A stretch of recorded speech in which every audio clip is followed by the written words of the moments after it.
Gandi khaysanaysa. Gandi khiyya gartee amistanya duwwaa jaayechu. Amistanya kana gukkanatti karaa masgida daawwitiin akkana ol baate gukkana ol gorte jara tokko jira gartee meeshaa caccabxee fi kana laamaa godhu. Gukkana chokotte mas ummata tokko jira warra gartee giraasha akkanatti qoraanii fi kana caccabsee akka waan meeshaa manaata tolchu. Gukkana qotte rakkootan keessa Ani waniin is gaafadhe ganda qofa ganda khiyya akkanuma naan jee karaa gabaabsi. qabalee dur bira mannaqeen. Umriin tee meeqanii taati silaa? Ani gaa umriin tiyyaa toora 35 kana bira kuteetiin 36 kana harkaan irra deemu jiramma. Haa jennuuti lipstick firra guddistee siin jiru? Love story. Siisa. Akkami? Nagaa yoo rabbi jee nama karaa jiru fakkaata. Barna qofaa miti. Hayi eessaaf yaatan ammoo? Karaa gaara mul'ataati. Maali nagaa miti? Wanni aanuuf moo? Waan yaa'uu qabnuuf. Jechuun gama gaara mul'ataa wanni dhayxaniif? Gaarri mul'ataa gama keenya waan hin dhufneef. Toora misilaa. Bakki dhaynu baanta? Dabbaali. Akkas hin jenneeti inni kun gannaa fi bona wanni hurree hagooggatuuf maali dhiiroo? Dabbaal gaa. Waan dhaamotuuf.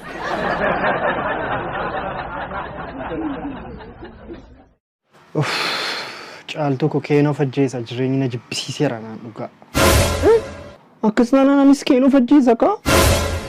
Gara laafettii koo tokkittii koo ija koo maaluma si godhu laata asiin ati immoo maaf fajjeesta gaa? Ati duunaan liqinurra jiru yoo kaffalanii caalaa koo. Akkasii. Wayo yaa gara laafumaa koo. Wayo yaa gara laafumaa koo. Oh my God!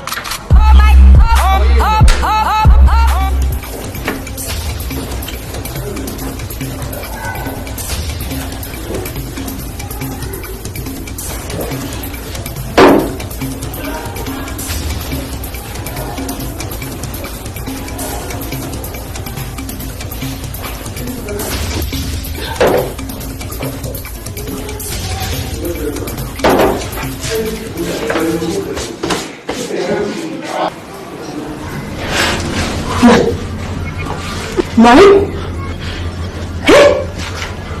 Dabbo sigi yaa fasa keessa dhufte gurguddaa ijoollee koo kaa'uufi.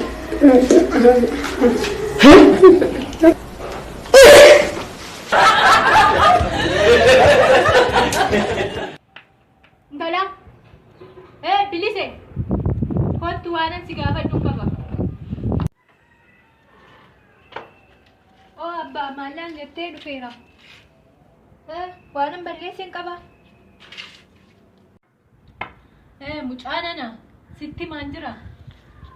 Yeroo baay'ee na diddeetta.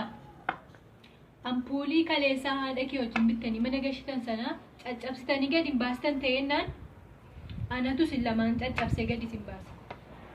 Deema amma gara haadha keeti dhagiitti.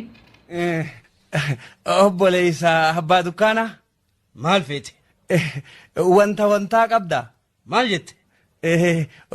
Wantaatiin baanaa bar.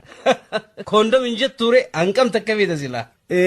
Duramee si garsiisu kanarra wayyaa laalime. በብናችሁ እግዚአብሔር ጉባኤዎች warri gubachaa jirtan akkam jirtu?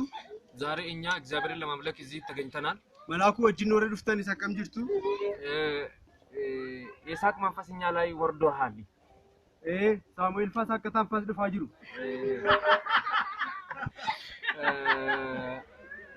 ዝም ብለን እንስቃለን የሆነ ነገር ይከሰታል። achuma siqaataa hundumti keessan iddoon isin ga'a.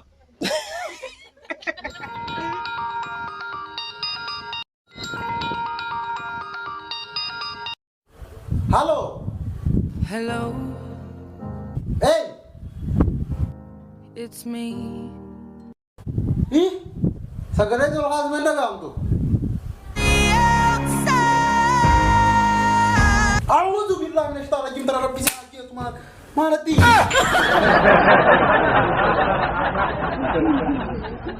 Caalaa koo caaltuu koo erga ol fuune kaaftee dubartii kamiin iyyuu dhungattee hin beektu miti? Caaltuu koo maal jechuu barbaaddeet indee? Oo kanaaf anaala dubartii kamiin dhungattee hin beektu jechuudha mitiire. Iyya caaltu ko sinala eenyuun dhungadhee hin beeku. Yaa waaqa ko si haa galatu. Atis galatoomishi caalaa koo amanamummaa keetiif. Homaa miti caaltu ko maal jechuudha nama gaa'ila qabuudha dhaqee dubartii dhungachuu miti dubartoota gidduu kana dhufanii dhungachaa jiranillee akka isaan dhunganne gochuun yaala ishee.